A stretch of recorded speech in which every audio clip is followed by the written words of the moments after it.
আবু হুরায়রা তাড়াতাড়ি বাড়ির দিকে রওনা করলেন। তিনি বলেন, ফাসিরতু ইলাল বাব ফাইদা হুয়া মুজাফ।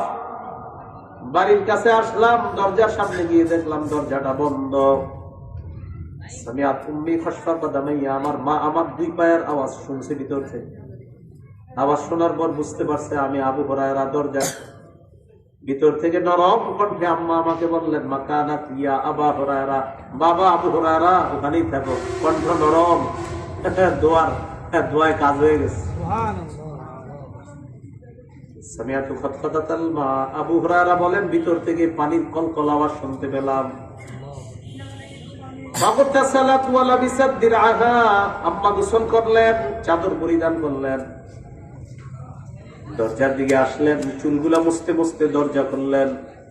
খোলার পর আমার আম্মা বললেন, আশহাদু আল্লাহ ইলাহা ইল্লাল্লাহ ওয়া আশহাদু আন্না মুহাম্মাদার রাসূলুল্লাহ। আবু হুরায়রার মা শাহাদাত পড়ে ওই মুহূর্তেই মুসলমান হয়ে যায়।